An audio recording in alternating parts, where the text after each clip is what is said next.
Assalamualaikum warahmatullahi wabarakatuh.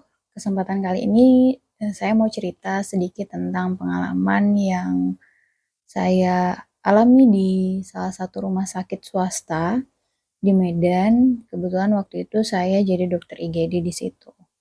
Jadi pasien datang sekitar pukul jam 12 malaman gitulah. Dia datang dengan keluhan batuk berdarah. Pasien berusia 26 tahun, laki-laki dengan perawakan dan postur tubuh yang menurut saya sangat ideal ya. Kalau misalnya dia tidak datang mungkin saya merasa dia itu sehat. Namun pasien datang, waktu pas pertama kali datang pasti kita akan menanyakan anamnesis dulu, kita wawancara dulu kan pasiennya. Jadi kita tanyakan apakah ada keluhan dan ternyata pasien mengalami batuk darah selama 2 hari. Batuk darah ini sekitar banyaknya sekitar setengah dari eee, gelas mineral yang kecil. Jadi mmm, sekitar 25 sampai dengan 50 cc lah kira-kira. Jadi pasien datang dengan keluhan tersebut dan kami sempat tanyakan apakah ada riwayat TB atau tidak, apakah ada keringat malam atau tidak, apakah ada penurunan berat badan atau tidak, dan pasien menjawabkan tidak ada sama sekali. Nah, setelah kami melakukan pemeriksaan anamnesa, kami minta untuk keluarga untuk melakukan registrasi untuk melakukan perawatan rawat inap kepada pasien tersebut. Namun, di samping itu kami melakukan pemeriksaan yang lain ya, mulai dari tanda-tanda vital sampai dengan pemeriksaan fisik dan pemeriksaan darah. Nah, pada saat pasien melakukan registrasi, yang melakukan registrasi kan, keluarga dari pasien ya, pasiennya tetap di IGD, kemudian keluarganya ke registrasi. Jadi registrasi ini menghubungi kami langsung ya kan, bahwa menyatakan bahwa sebelumnya pasien ini ternyata sudah pernah dinyatakan terkena TB beberapa bulan sebelumnya.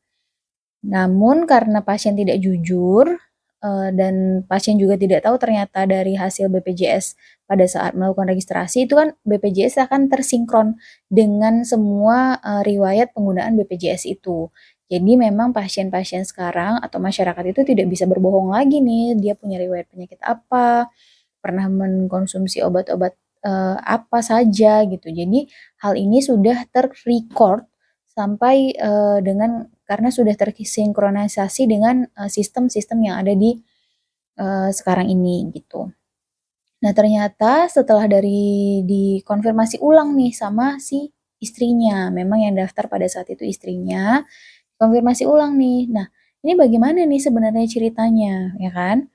Jadi ditanyakanlah ternyata si pasien ini sebelumnya sudah dinyatakan terkena TB, kemudian pasien hanya mau mengkonsumsi selama 1 bulan, dengan alasan, pasien sudah merasa lebih baik. Nah, kami tanyakan nih, kenapa tidak kontrol ke puskesmas atau meminta rujukan ke puskesmas untuk bisa kontrol ulang atau mengambil obat selanjutnya ke rumah sakit. Karena memang sebenarnya obat TB itu tidak diberikan langsung selama 6 bulan. Kadang ada beberapa tempat yang memberikannya hanya dalam waktu 1 bulan, 2 bulan, ada juga yang 3 bulan. Itu tergantung dari, pelayanan kesehatan yang kita datangi gitu kan. Nah, namun karena si pasien ini tidak mau, jadi putuslah berobat selama 1 bulan, kemudian, tidak mau melanjutkan pengobatan lagi, gitu. Nah, setelah itu muncul lagi, sebelumnya, tidak ada keluhan batuk berdarah, tapi sekarang sudah mengalami, keluhan batuk berdarah, ya kan. Nah, ini merupakan salah satu tanda bahwa sebenarnya ada perburukan dari, perjalanan penyakit dari si pasien. Nah, tadi kan sebelumnya sudah kita lakukan pemeriksaan darah. Nah, pada saat kita melakukan pemeriksaan darah itu, kita dapat menilai apakah pasien mengalami anemia atau tidak, kemudian juga bisa menilai apakah ada perubahan dalam kadar gula darahnya. Ternyata pada saat kita melakukan pemeriksaan kadar gula darah, pasien itu tinggi, sekitar di atas 400 atau di atas 300 begitulah. Antara 300 sampai dengan 400 kadar gula darahnya. Akhirnya kami melakukan pemeriksaan HbA1c dan memang tinggi. Hal ini memang sudah bisa dinyatakan sebagai pasien sudah mengalami penyakit diabetes mellitus tipe 2. Kami konfirmasi lagi nih, karena mengingat usia pasien masih 26 tahun loh ya. Apakah sering mengkonsumsi bagaimana pola hidupnya selama ini? Jadi dengan alasan pasien beberapa hari yang lalu mengkonsumsi kopi dengan SKM yang sangat banyak dan segala macamnya.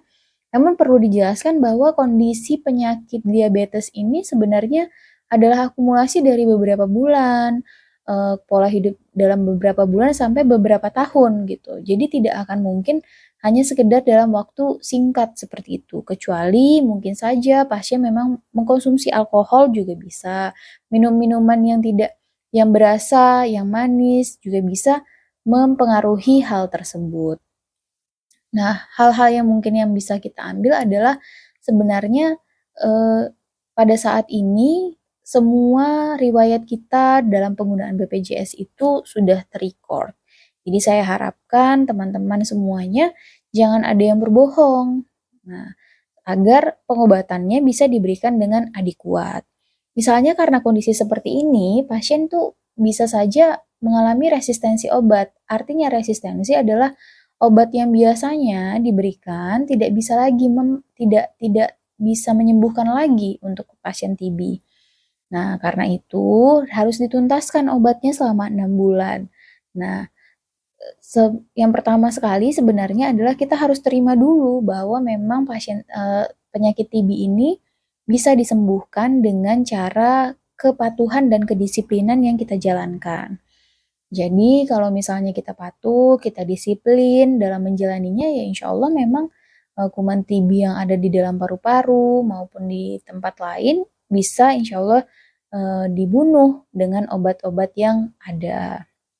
Namun kalau misalnya kondisinya seperti ini kan bisa memberikan kemungkinan pasien mengalami resistensi obat TB tersebut, sehingga harus diganti lagi nih obat yang lebih kuat lagi untuk bisa menangani bakteri-bakteri Mycobacterium tuberculosisnya.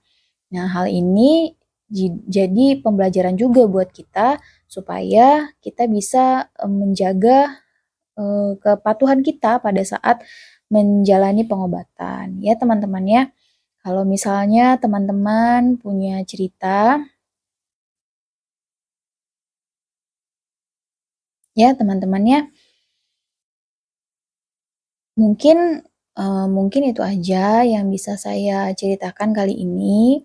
Semoga bermanfaat dan kalau teman-teman punya cerita tentang mengenai kesehatannya, boleh email saya yang ada di bio atau boleh komen di kolom komentar.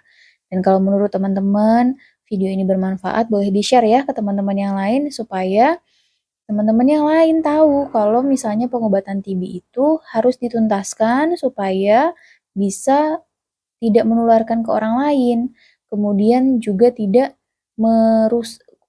semakin memperparah pasien itu sendiri. Oke teman-teman, terima kasih ya sudah menonton. Assalamualaikum warahmatullahi wabarakatuh.